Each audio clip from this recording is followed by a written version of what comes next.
Au nom du Père et du Fils et du Saint-Esprit, ainsi soit-il. Notre Père qui êtes aux cieux, que votre nom soit sanctifié, que votre règne arrive, que votre volonté soit faite sur la terre comme au ciel. Donnez-nous aujourd'hui notre pain de chaque jour. Pardonnez-nous nos offenses, comme nous pardonnons à ceux qui nous ont offensés. Et ne nous laissez pas succomber à la tentation, mais délivrez-nous du mal, ainsi soit-il. Saint Pie X, au nom du Père et du Fils et du Saint-Esprit, ainsi soit-il. Alors, chers amis, après 2 mois de dictature,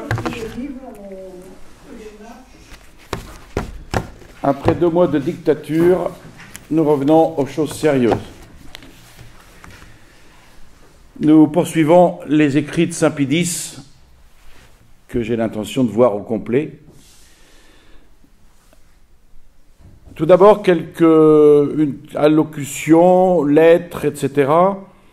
Une allocution aux pèlerins français de Terre Sainte, du 17 juin 1905,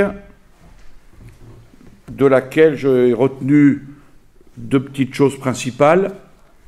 Jérusalem et Rome sont unis dans le même souvenir, puisque le Christ, en mourant, a jeté un regard d'amour vers Rome et a voulu en faire le centre du catholicisme et le siège de son vicaire. C'est sur le tombeau de Saint-Pierre qu'il faut chercher la force de persévérer dans la foi et dans la pratique chrétienne pendant la vie et jusqu'à la mort, en obtenant la grâce principale de la persévérance finale. Ensuite, Saint Pie X adresse une lettre aux évêques de Pologne, soumise à l'Empire russe. Elle est du 3 décembre 1905. Alors, il faut savoir que la Pologne a été sous emprise autrichienne, prussienne, russe. Après le règne de Guillaume Ier, Bismarck va déclencher en 1872 le Kulturkampf, qui, sous prétexte de réduire les prérogatives de l'Église catholique, va lui servir à pratiquer une germanisation intensive. L'allemand qui sera imposé comme langue d'enseignement dès 1873, comme langue administrative en 1876, et le polonais qui ne sera plus toléré que dans l'enseignement religieux, mais en 1900, le catéchisme même dut être fait en allemand. Donc les Polonais étaient menacés plus gravement encore dans la possession de leur sol, car le gouvernement de Berlin fit 3 lois d'expropriation en 1886, en 1904 et en 1908, pour installer des colons allemands dans les terres de l'Est. Alors la résistance polonaise s'est organisée dès 1888. Les propriétaires polonais ont pu racheter la plus grande partie des terres qu'ils avaient dû vendre aux Allemands. Un petit mot sur le Kulturkampf, qui veut dire combat pour la civilisation. Un mot qui ne veut pas dire grand-chose, évidemment. C'est un conflit qui va opposer Bismarck aux catholiques allemands, de 1871 à 1878.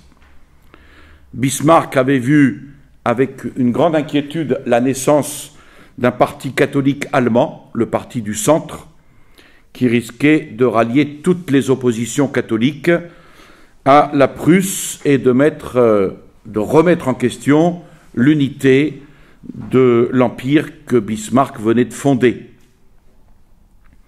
Donc Bismarck s'efforça d'intimider le clergé, d'anéantir l'enseignement catholique par une série de lois répressives, exclusion des jésuites par exemple, en 1872, exclusion des jésuites de l'enseignement. Il va charger le ministre des cultes, Falck, d'organiser une persécution méthodique. Et puis il y aura les lois de mai 1873 et mai 1874 qui vont prétendre transformer évêques et prêtres en fonctionnaires. Les futurs prêtres, par exemple, devaient faire leurs études dans les établissements de l'État. Alors, la résistance catholique s'est organisée sous la direction de Windthorst, qui était le chef du parti du centre. Beaucoup d'évêques et de prêtres prussiens, plutôt que de se soumettre, préférèrent se laisser emprisonner. Ainsi, le primat de Pologne, Monseigneur Ledochowski, et finalement, Bismarck va renoncer. Un petit aperçu historique, mais ici, c'est plutôt Saint-Pédis évoque ici le grand intérêt qu'il porte à la Pologne pour de très graves motifs. C'est sa lettre donc aux évêques de Pologne soumise à l'Empire russe. En évoquant le souvenir des temps anciens, la Pologne a toujours mérité quelque éloge. Si l'invasion des ennemis du non-chrétien qui menaçait à la fois la religion et la civilisation européenne a été repoussée, si leur élan a été brisé, c'est uniquement à son courage opiniâtre qu'on le doit. Et ce sera l'éternelle gloire des ancêtres polonais d'avoir fait généreusement de leur poitrine un rempart pour défendre les intérêts du catholicisme. C'est pour ça que les noms de Polonais et de catholiques sont, une fois la tempête calmée, sont devenus synonymes. Mais Saint-Pédis s'adresse plus particulièrement aux habitants de Pologne soumis à l'Empire russe, et il espère voir naître la paix et la concorde. Mais pour cela, deux choses sont à considérer pour amener la concorde: la nature et la grandeur des maux qui accablent la Pologne, la nature et la gravité des devoirs qui incombent aux évêques et à tous les fidèles en vue de diminuer et d'éloigner les calamités. Alors, les maux les plus graves, dont les autres découlent, comme de leur source, sont ces factions d'hommes turbulents, établis partout, qui se donnent pour tâche de renverser les lois et les droits, et qui cherchent à l'aide de propagande, d'insinuations, d'audacieux complots, à s'emparer du peuple par la terreur, par la peur, vous voyez, c'est pas nouveau, afin de le précipiter dans les crimes les plus abominables pour le plus grand dommage de la société. À ces factions vient s'ajouter, dans le même ordre d'idées, le parti de ceux qui, faisant parade d'un amour parfois inintelligent de la patrie, se déclarent les partisans de ce qu'ils appellent le radicalisme national. Leur but, en réalité, c'est de créer et d'alimenter dans les esprits les passions politiques. Aussi, le peuple soulevé, aveuglé, commet alors tous les excès de la violence et de la fureur qui rendent tous les jours plus triste et affligeante la condition de la Pologne, digne pourtant d'un meilleur sort. Et pendant ce temps, grâce toujours aux foules qui les encouragent, qui leur donnent la facilité de tout oser impunément, les plus scélérats, à qui la confusion des choses divines et humaines paraît chose naturelle et convenable, perpètrent des crimes horribles dont rougiraient les nations barbares elles-mêmes. Tel, pour n'en citer qu'un, le massacre récent des Juifs au grand jour, massacre réprouvé et condamné par la loi évangélique qui nous ordonne d'aimer tout le monde indistinctement. Or, tandis que l'audace de ces hommes criminels médite et accomplit en toute sûreté de pareils forfaits, que fait-on pour la réfréner? Alors certes, la phalange des bons comprend la majeure partie, presque la totalité de la nation polonaise. Mais le découragement paraît leur avoir fait déposer les armes, en éteignant chez eux l'espoir d'un avenir meilleur, et se contentant de gémir, ils ne tentent rien qui puisse remédier efficacement à de si grands maux.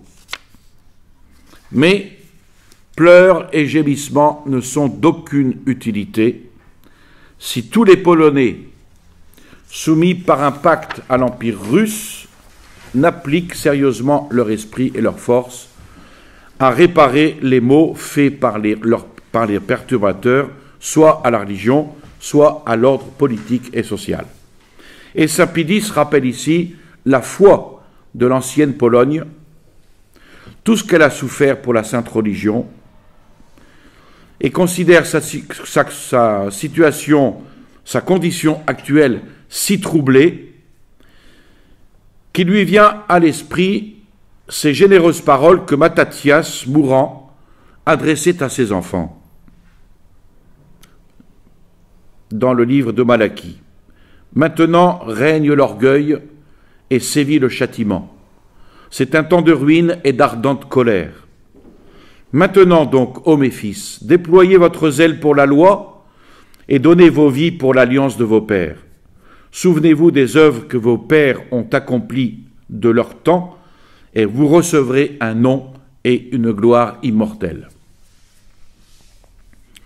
Il demande donc à examiner avec soin quels sont les moyens les plus propres pour atteindre le but proposé.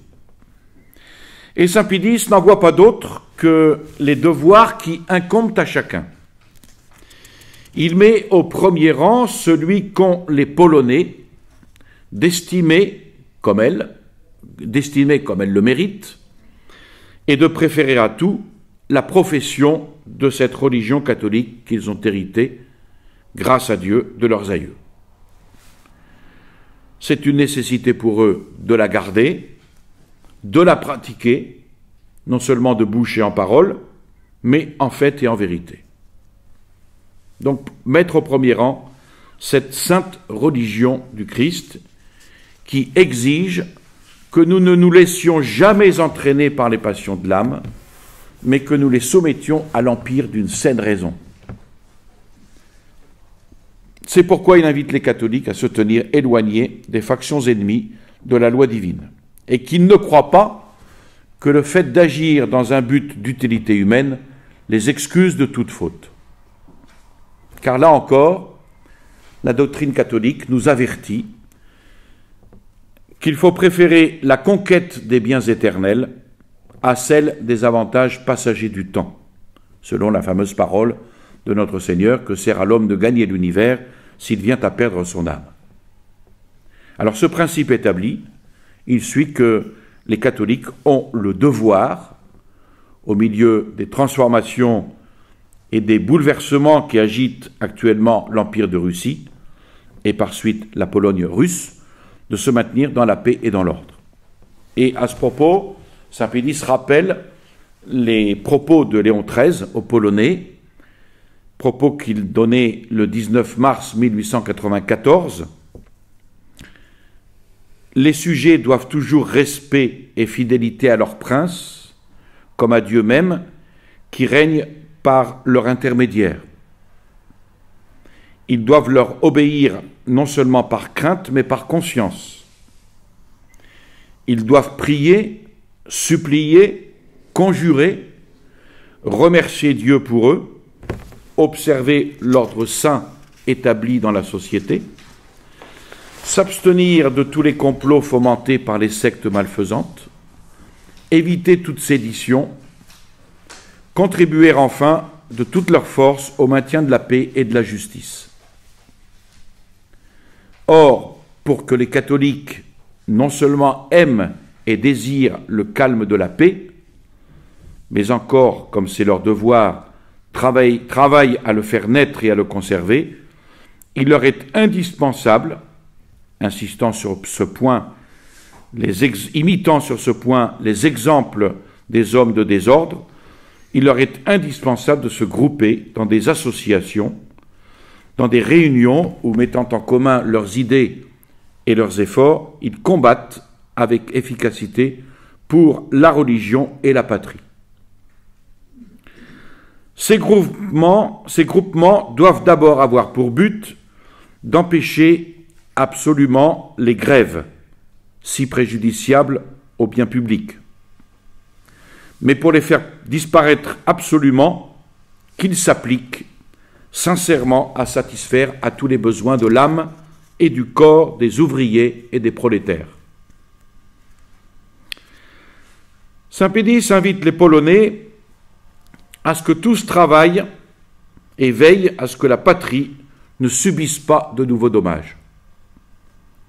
Et pour que ce malheur n'arrive pas, qu'il n'y ait personne parmi les Polonais qui, selon le précepte du Christ Sauveur, ne travaille ardemment par la pratique et la défense de la justice et de la charité à améliorer l'état de la société.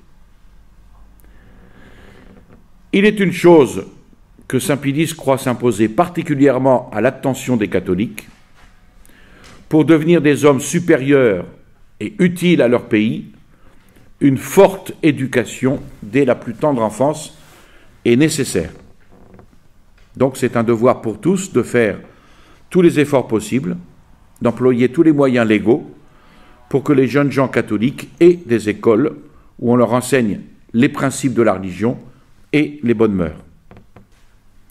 C'est aux parents qu'incombe cette charge et ce devoir de veiller à l'éducation chrétienne des enfants. Et parlant des écoles, saint Pédis conseille avec insistance aux jeunes gens adonnés aux études de ne jamais se mettre en grève pour un motif politique, car de nombreux et graves inconvénients, tant privés que publics, résultent de cette interruption des études. Enfin, il demande aux évêques de consacrer tout leur zèle, tous leurs efforts à la formation du jeune clergé, parce que le salut du peuple dépend surtout du prêtre, n'en déplaise à Castaner. Et dans les temps troublés, il faut, dit-il, des prêtres distingués par la pureté de leur doctrine, par la sainteté de leur vie, avec une telle générosité et une telle fermeté que, sans écouter la chair et le sang, ils soient prêts à tout mépriser et à tout souffrir pour le Christ.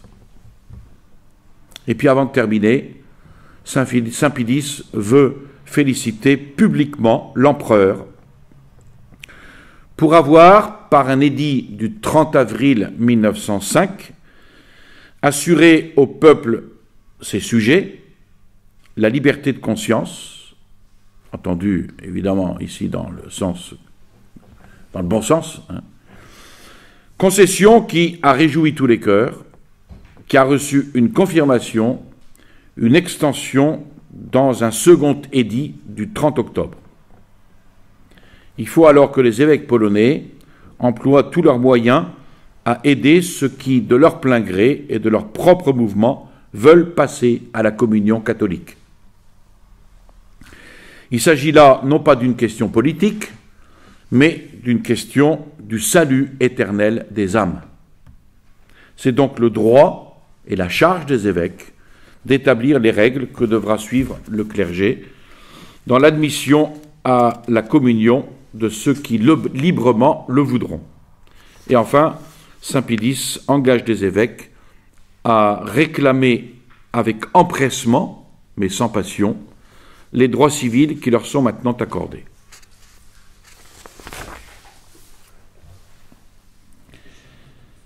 Ensuite, le 11 janvier 1906, saint Pédis écrit une lettre à l'évêque de La Rochelle et Saintes, dont je retiens quelques éléments essentiels. L'évêque de La Rochelle et de Saintes avait publié un travail sur l'œuvre des apôtres en 3 volumes. Et saint Pédis le félicite en ces termes: « Il n'est plus permis, en effet, de garder la moindre illusion sur un fait désormais de toute évidence, c'est que le mépris, disons la haine de la foi et des mœurs des vrais chrétiens s'accentue si tristement en nos jours, qu'en trop grand nombre, hélas, nous voyons bien des gens s'efforcer de mettre en honneur dans la vie privée ou publique ce qui fut la honte de l'Antiquité chrétienne. »